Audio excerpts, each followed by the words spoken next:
Bismillahirrahmanirrahim. Assalamualaikum warahmatullahi ta'ala wabarakatuh. Alhamdulillah wassalatu wassalamu ala Rasulillah wa ala alihi wa sahbihi wa man tabi'ahu wa nasarahu wa man walah. Wa la hawla wa la quwwata illa billah. Rabbi syrah li sadri wa yassir li amri wahlul 'uqdatam min lisani yafqahu qawli. Rabbi yassir wa la tu'assir, Rabbi tammim bil khair. Wa la hawla wa la quwwata illa billahil aliyyil azim. Alhamdulillah, sentiasa kita merafakkan kesyukuran kehadiran Allah Ta'ala kerana Allah masih mengurniakan nikmat-nikmatnya kepada kita semua. InsyaAllah pada subuh ni kita dapat lagi meneruskan kuliah tafsir Al-Quranul Karim, surah Al-Ma'idah, surah yang kelima dalam Al-Quran. Pada kuliah yang lepas, Alhamdulillah kita telah pun membahaskan ayat yang kedua. So pada subuh ni insya-Allah kita akan membahaskan ayat yang ketiga dalam surah Al-Maidah ni. Baik, Allah Subhanahu wa taala berfirman, A'udzu billahi minasy syaithanir rajim. Hurrimat 'alaikumul maitatu wad-damu wa lahmul khinziri wa ma uhilla li ghairillahi bih. والمنخنقة والموقوذة والمتردية والنطيحة وما أكل السبع إلا ما ذكيتم وما ذبح على النصب وأن تستقسموا بالأزلام ذلكم فسق اليوم يئس الذين كفروا من دينكم فلا تخشوهم واخشون اليوم أكملت لكم دينكم وأتممت عليكم نعمتي ورضيت لكم الإسلام دينا فمن اضطر في مخمصة غير متجانف لإثم فإن الله غفور رحيم. Sadaqallahul azim. Baik, ayat 3 surah Al-Maidah ni menjelaskan sekurang-kurangnya 3 poin utama kepada kita. Pertama, tentang makanan-makanan yang diharamkan Allah Ta'ala kepada kita. Yang kedua, Allah Ta'ala menjelaskan kepada kita tentang orang-orang kafir yang berputus asa dapat mengembalikan orang-orang beriman kepada agama mereka. Dan yang ketiga, dalam ayat ni Allah Ta'ala menjelaskan kepada kita kesempurnaan syariat agama Islam dan juga nikmat yang Allah Ta'ala kurniakan. Baik, pada ayat yang pertama surah Al-Maidah ni Allah Ta'ala menjelaskan uhillat lakum bahimatul an'ami illa ma yutla alaikum. Kata Allah Ta'ala, dihalalkan bagi kamu binatang-binatang ternak illa ma yutla alaikum, kecuali apa yang akan dibacakan kepada kamu. Apa yang akan dibacakan itu, itulah yang Allah Ta'ala sebut pada ayat 3 ini.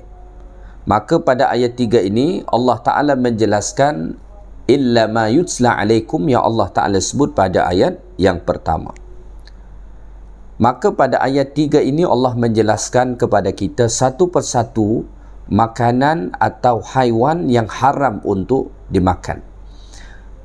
Baik, sebelum itu Al-Imam As-Sa'di rahimahullah mengatakan, wa'lam anna Allah tabaraka wa ta'ala la yuharrimu ma yuharrimu illa siyanatan li'ibadih.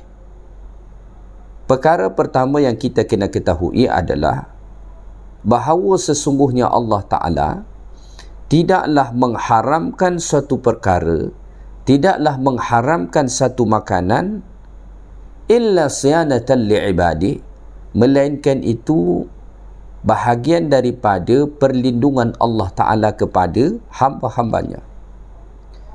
Wa himayatan lahum minad darar al-mujud fil muharramat. Dan itu bahagian daripada perlindungan kepada Allah akan hamba-hambanya daripada kemudaratan-kemudaratan yang terdapat dalam perkara-perkara yang haram itu. maka segala sesuatu yang Allah Ta'ala haramkan kepada kita yang akan dijelaskan selepas ini, di dalamnya terdapat mudarat. Seandainya kita makan, maka akan mendatangkan mudarat kepada kita.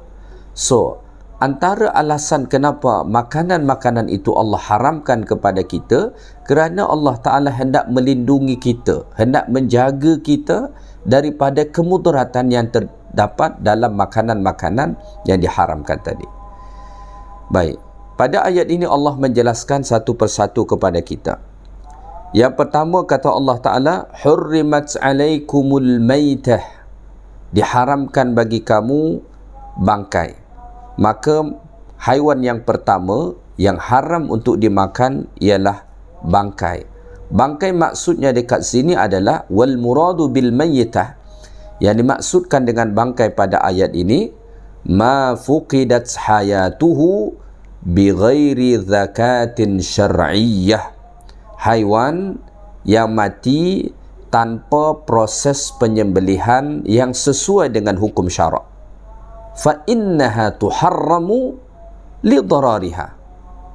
Maka haiwan yang mati yang tidak melalui proses penyembelihan sebagaimana ditetapkan dalam syariat, haramlah untuk dimakan kerana di dalamnya terdapat kemudaratan.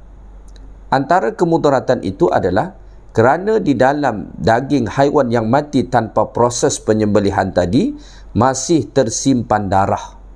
Tersimpan darah dalam kerongkongnya, dalam dagingnya, yang mana itu dapat memudaratkan orang yang memakannya.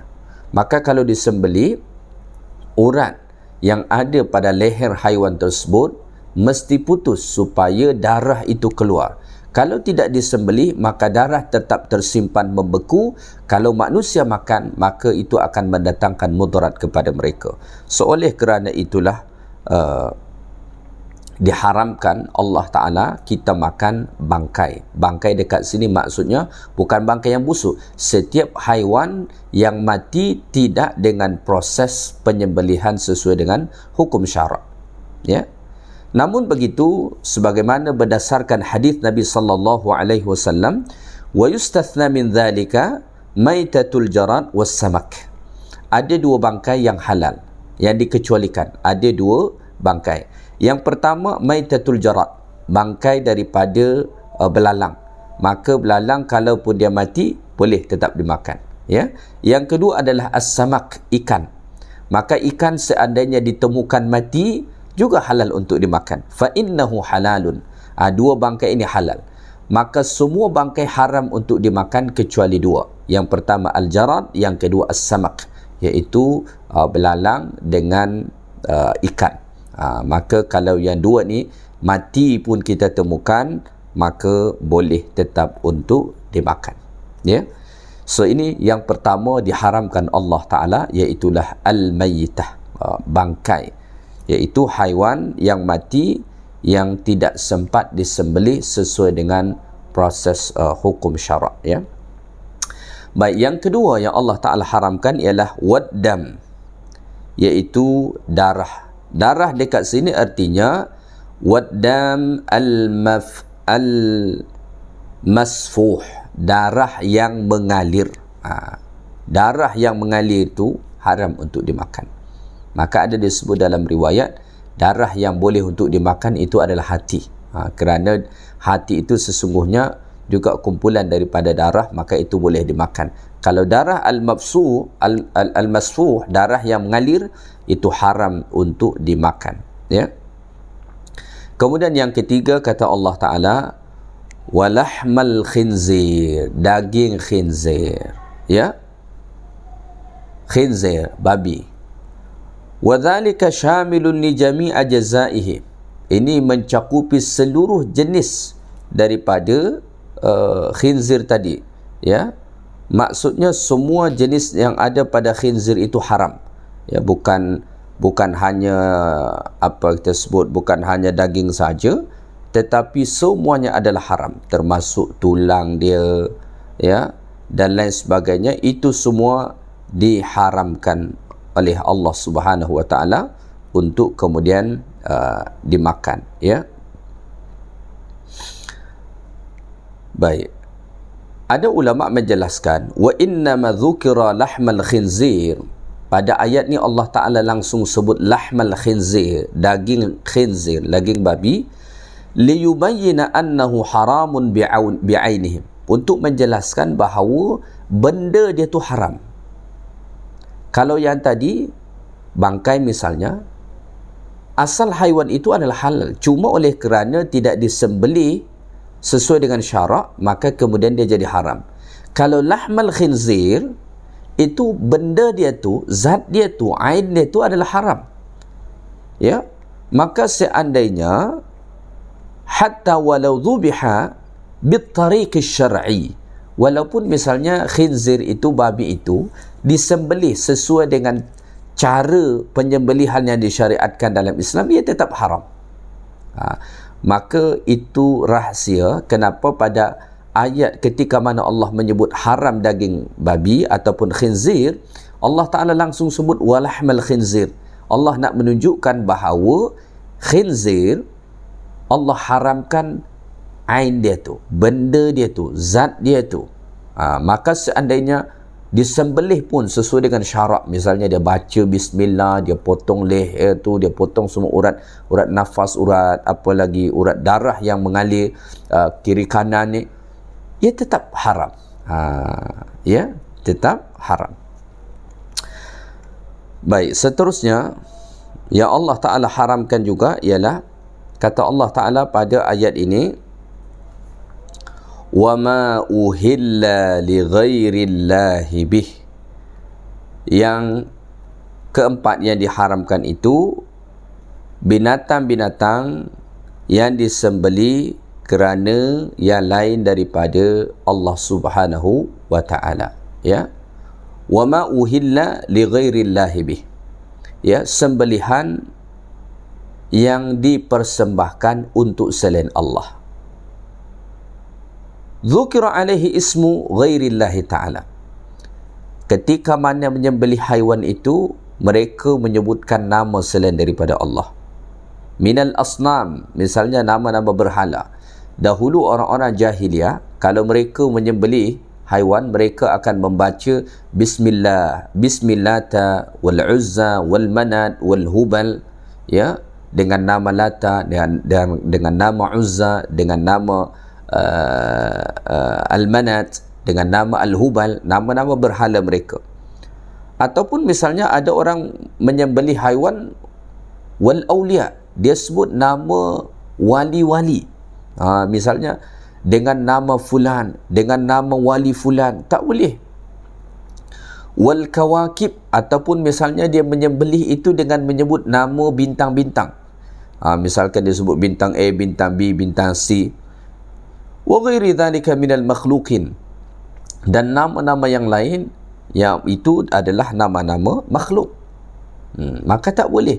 Hatta orang menyembelih dengan nama Nabi Muhammad pun tak boleh, ya. Dengan nama Kaabah tak boleh, dengan nama Tuan Guru tak boleh, dengan nama Syekh tak boleh, ya. Dengan nama berhala lagilah tak boleh.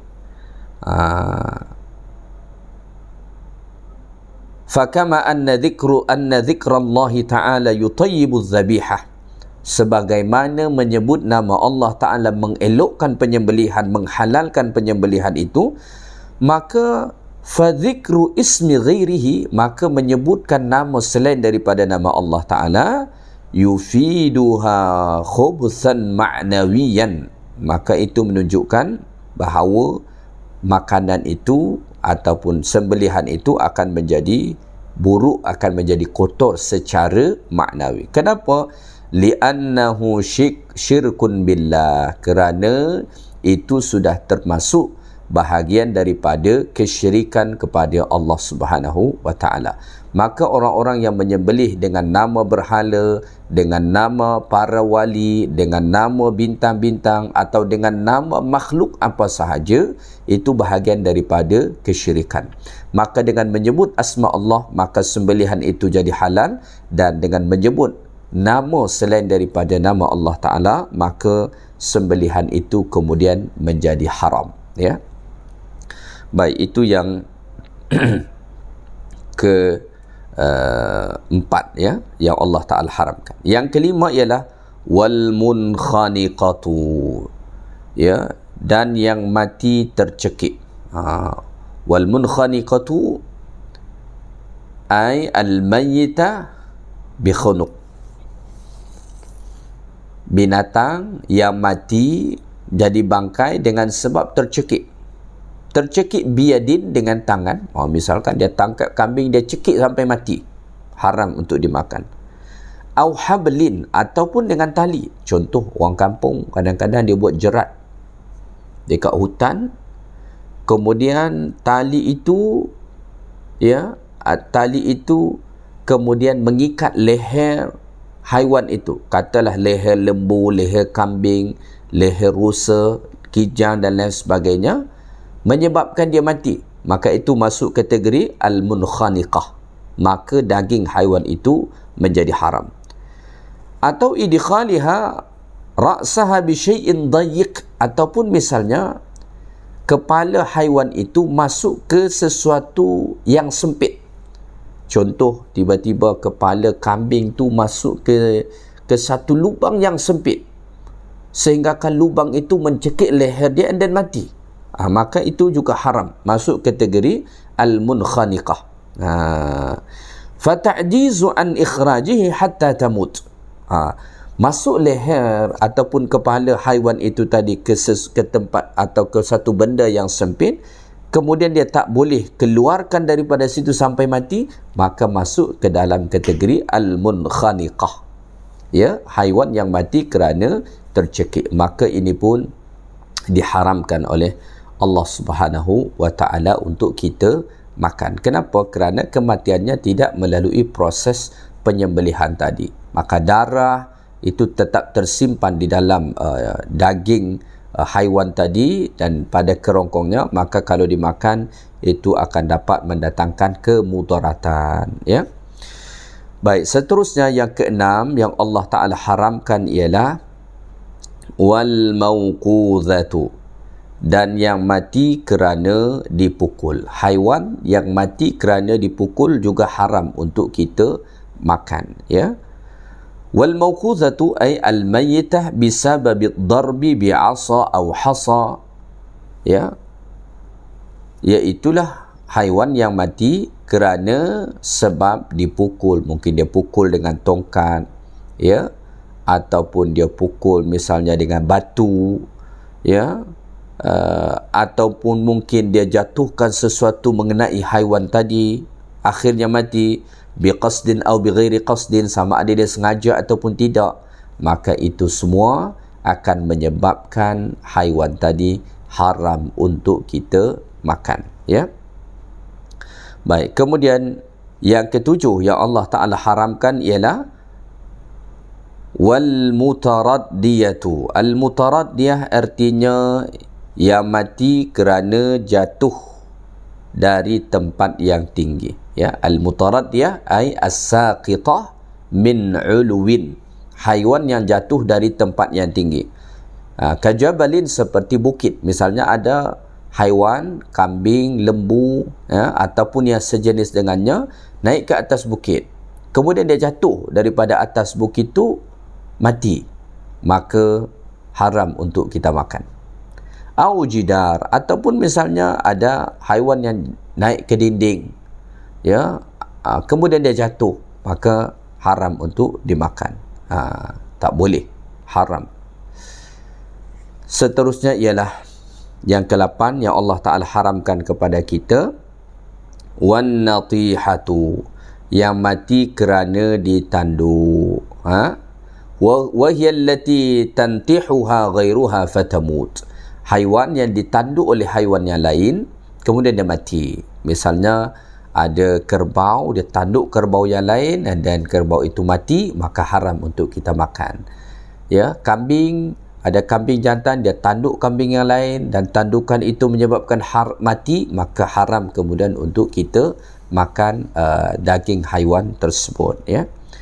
Seterusnya wa ma akala sab'u, yang ke-9 yang Allah Ta'ala haramkan, yang mati kerana dimakan binatang buas. Contoh, Ada harimau, dia tangkap kambing, dia makan, dia matikan, ya. Kemudian kita temui masih banyak lagi baki kambing ni, ya, atau mungkin dia tak sempat makan, dia sekadar matikan saja, maka haramlah untuk kita makan. Tak boleh, ya. Wa ma akala sab'u, haiwan yang mati kerana dimakan oleh binatang buas tak boleh kemudian untuk kita makan. Binatang buas ni misalnya apa? Min dhi'bin, seperti serigala, atau asadin, ataupun misalnya seperti singa, ya, ataupun misalnya seperti harimau, atau minat tuyur, ataupun seperti burung yang memang burung ini dia suka berburu, seperti burung elang. Burung elang kita tahu, ya, dia mempunyai taring, and then dia boleh berburu, ya, maka tangkapan dia itu tidak boleh kemudian kalau dia matikan, maka kemudian tidak boleh kita makan. Fa innaha idza matat bisababi akli as-sab', maka kalau haiwan tadi mati kerana disebabkan dimakan oleh binatang buas itu, fa innaha la tuhallu, maka itu tidak dihalalkan. Au fa innaha la tahil, maka itu tidak halal untuk kemudian kita makan, ya. Illa ma zakkaitum, ada pengecualian dia, kata Allah Ta'ala, kecuali yang sempat kamu sembelih. Maksudnya, misalnya ada haiwan dimakan oleh binatang buas, tapi kita masih dapat lagi untuk menyembelihnya. Ini bukan sekadar yang mati, yang dimakan oleh binatang buas. Kata para ulama, raji'un li hadhihi al-masail. Ayat illa ma zakkaitum, kecuali apa yang kamu dapat kamu sembelih, ini kembali kepada haiwan-haiwan yang mati disebabkan beberapa sebab yang Allah Ta'ala sebut sebelum ini. Misalnya haiwan yang mati kerana dipukul, jatuh, ya, ataupun dicekik, ataupun ditanduk, yang dimakan oleh binatang buas, ya. So idza zakkaita wa fiha hayatun mustaqirratun, kalau masih sempat untuk menyembelihnya dan keadaan haiwan ini masih lagi tampak hidup yang tetap, maksudnya dia masih okey lagi, hidup lagi, maka boleh kemudian untuk dimakan, halal. Contoh, ada haiwan yang kena tanduk haiwan yang lain, kita dapati masih lagi hidup, tak mati, kita sembelih, maka kita boleh makan, ya. Atau misalnya ada haiwan yang jatuh dari tempat yang tinggi, kita dapati belum lagi mati, kita sembelih, sempat lagi kita sembelih sebagaimana tuntunan syarak, maka boleh kita makan. Begitulah dengan yang lain-lain juga. Namun begitu, para ahli fiqih mengatakan, waqala al-fuqaha, berkata ulama-ulama fiqh, kata para ulama-ulama fiqh adalah, supaya halal mestilah kita mendapati haiwan itu hayatun mustaqirrah, hidup yang masih tetap. Maksudnya kita tengok masih betul-betul hidup. Kalau didapati hidup tapi dah nak mati dah, dah nak mati, seandainya kita tak sembelih dalam 1-2 minit, dia akan mati dah. Memang masih hidup, tapi istilah dia kana wujudu hayatihi ka'adamihi, hidup haiwan ni dah macam dah mati lah. Maka kalau dalam keadaan begitu, kata para ulama, sudah tak ada guna disembelih lagi. Maka kalau disembelih pun tak halal menurut ulama fiqh. Contoh, ada haiwan kita temukan jatuh, ataupun ditanduk, ataupun misalnya dimakan oleh binatang buas. Kemudian kita memang masih sempat sembelih, tapi masa kita sembelih tu darah pun dah tak ada, dah keluar. Memang saat kita sembelih kita lihat masih lagi hidup, bernafas lagi, tapi kita sembelih darah pun dah tak ada mengalir dah. Sebab apa? Memang dah nak mati dah haiwan ni. Maka kalau sudah begitu keadaannya, kata fuqaha, ulama-ulama fiqh, sudah tidak halal lagi untuk kita makan. Namun begitu, setengah ulama yang lain mengatakan tetap halal. Kenapa?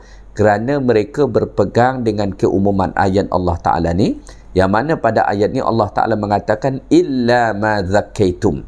So maknanya kata mereka, selagi mana haiwan itu hidup, walaupun dia dah nak mati, selagi mana kamu masih mendapati haiwan itu hidup and then kamu sembelih, ya, maka halal. Sama ada di hayatun mustaqirrah ataupun bukan hayatun mustaqirrah, halal untuk kamu makan. Begitu kata setengah ulama yang lain, ya. Baik. Seterusnya yang Allah Ta'ala haramkan untuk dimakan itu yang ke-10, tak silap saya, kata Allah Ta'ala wa ma dhubiha 'alan nusubi, haiwan-haiwan yang kemudian disembelih, ya, atas nama berhala, ya. So haiwan-haiwan yang disembelih atas nama berhala itu semua haram untuk dimakan. Seterusnya yang ke-11 kata Allah yang diharamkan itu wa antastaqsimu bil azlam. Wa antastaqsimu bil azlam artinya ialah dan diharamkan juga kamu merenung nasib dengan undi batang-batang anak panah. Antara perkara yang diharamkan itu, ya, antastaqsimu bil azlam, mengundi dengan anak panah. Apa maksud mengundi dengan anak panah dekat sini? Mungkin kita sering mendengar ayat ini dibacakan oleh orang, cuma kita masih tak faham apa maksud mengundi dengan anak panah ni. Baik, maksudnya ni adalah talaba ma yuqsimu lakum wa yaqdiru biha. Jadi macam ni, dahulu pada zaman jahiliah ini biasa diamalkan oleh mereka. Orang-orang zaman jahiliah dahulu, kalau mereka hendak melakukan sesuatu, misalnya dia nak musafir, nak berkahwin, ada urusan-urusan penting, ya, maka sebelum dia melakukan itu, dia akan mengundi dengan anak panah. Selalunya mereka akan tulis 3 tulisan. Pertama, dia akan tulis dekat situ if'al, lakukanlah ataupun buatlah. Yang kedua, la taf'al, jangan kamu lakukan. Dan yang ketiga, maksudnya mereka katakan ulangi lagi. Ya, dia tak ada tulis apa-apa dekat situ. Maka kalau mereka hendak musafir ataupun hendak melakukan sesuatu, mereka akan buat undian ini. Maka kalau yang keluar if'al, lakukanlah, maka dia akan buat. Misalnya nak musafir, dia hendak pergi musafir, maka dia buat undian. Seandainya yang keluar daripada undian tadi tulisan if'al, lakukanlah, maka dia akan pergi musafir. Tetapi seandainya yang keluar itu la taf'al, tulisan la taf'al, jangan kamu buat, jangan kamu pergi, maka dia tidak akan pergi. Dan seandainya yang keluar yang tak ada tulisan itu, maka dia ulang balik. Begitulah keadaan mereka dahulu. Dan ini pun perbuatan yang diharamkan Allah Ta'ala. Kenapa Allah Ta'ala haramkan perbuatan ini?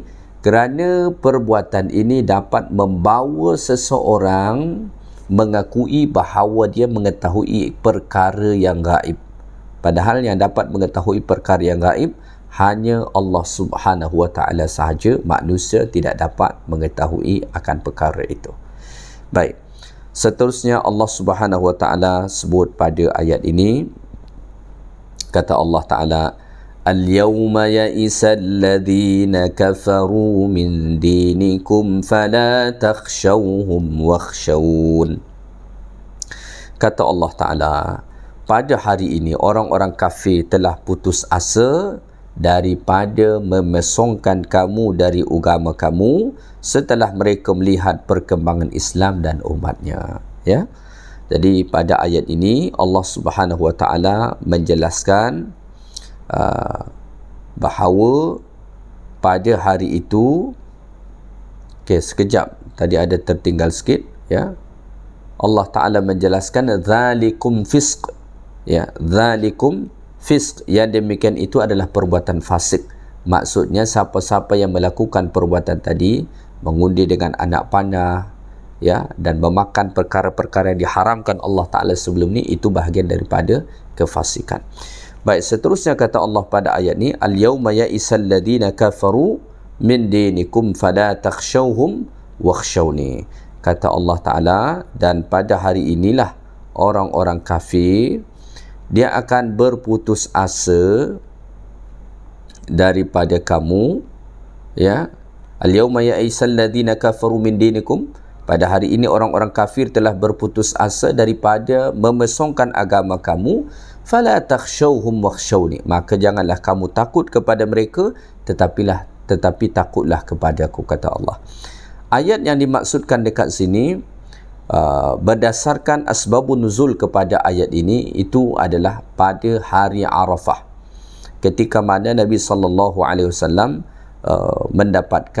melaksanakan haji wada' ataupun haji yang terakhir, ya.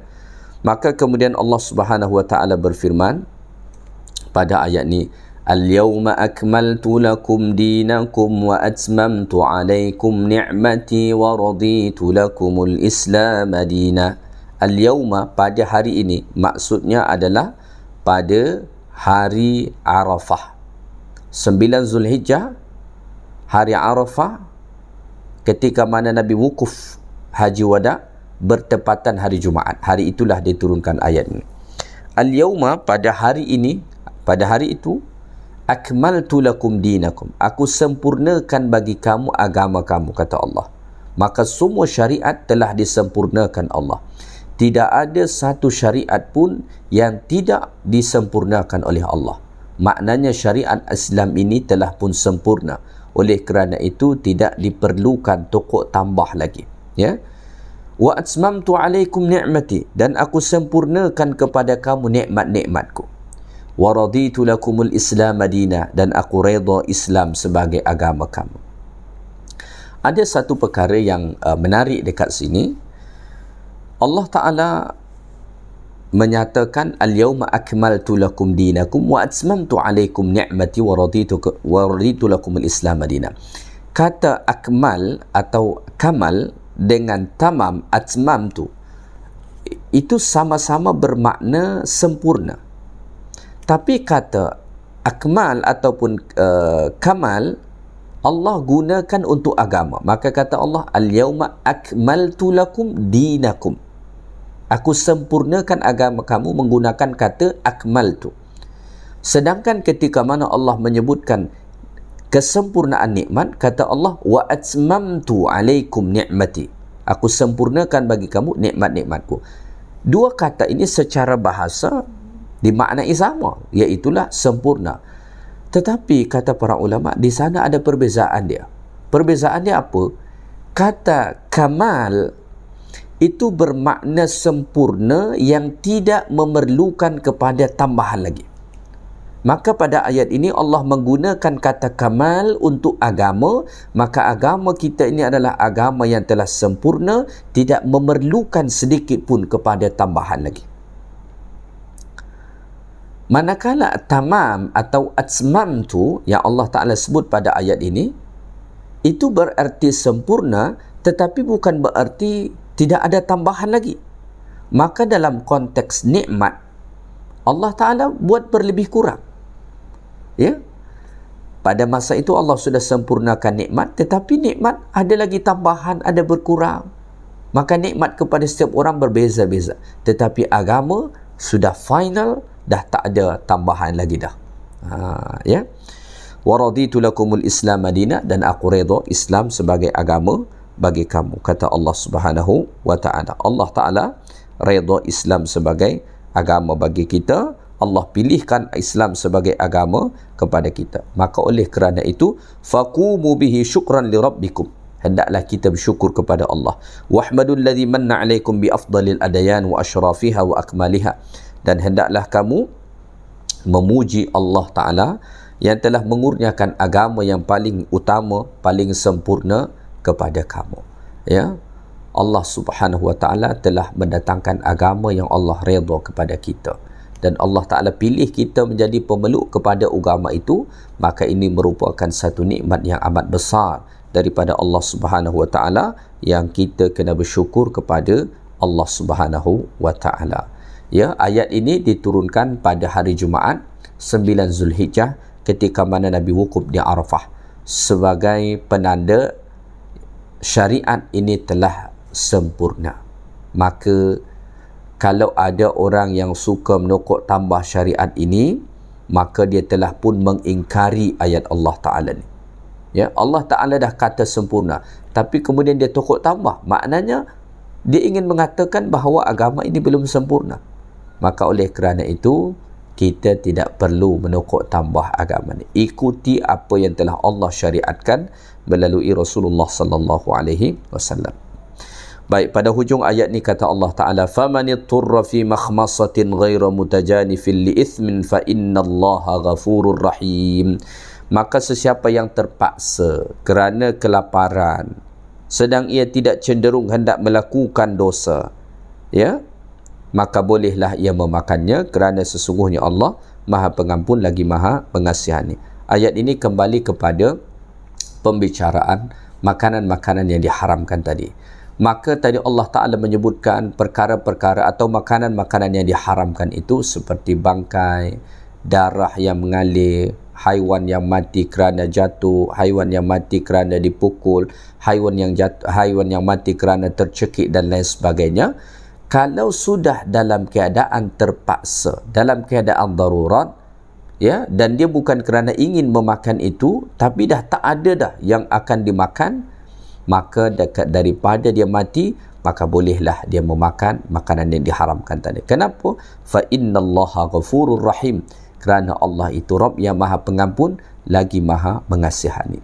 Maka dalam Islam ini, setiap ada kesulitan pasti akan ada kemudahan. Fa inna ma'al usri yusra. Setiap ada kesulitan akan ada kemudahan. Yuridullahu bikumul yusra wa la yuridu bikumul usr. Allah Ta'ala menghendaki kemudahan kepada kamu dan Allah tidak menghendaki kesukaran kepada kamu. Dalam qawaidul fiqhiyah juga dinyatakan al-masyaqqatu tajlibut taisir. Setiap ada kesukaran, ya, ada kesulitan dalam agama, maka sentiasa akan ada at-taisir, kemudahan-kemudahan dalam syariat agama Islam. Seperti orang yang sudah dalam keadaan terpaksa, tak ada makanan lagi selain makanan yang diharamkan tadi, maka bolehlah untuk dia makan, dan Allah Subhanahu Wa Ta'ala akan mengampunkan perbuatan itu, kerana Allah Rabb yang Maha Ghafur, Maha Pengampun lagi Maha Mengasihani. Ya. Baik, saya ingat itu saja kuliah kita pada subuh ini, ayat 3 surah Al-Ma'idah yang berbicara tentang makanan-makanan yang diharamkan Allah Ta'ala kepada kita, dan juga tentang kesempurnaan agama Islam yang Allah Ta'ala kurniakan kepada kita, yang sepatutnya kita bersyukur kepada Allah kerana Allah Ta'ala telah turunkan agama yang paling sempurna kepada kita, dan Allah Ta'ala memilih kita menjadi salah seorang yang memeluk agama tersebut. Yang baik daripada Allah Subhanahu Wa Ta'ala, segala yang kurang daripada saya. Subhanakallahumma bihamdik, asyhadu an la ilaha illa anta, astaghfiruka wa atubu ilaik. Wa sallallahu wa sallama ala nabiyyina Muhammad walhamdulillahi rabbil alamin. Assalamualaikum warahmatullahi taala wabarakatuh.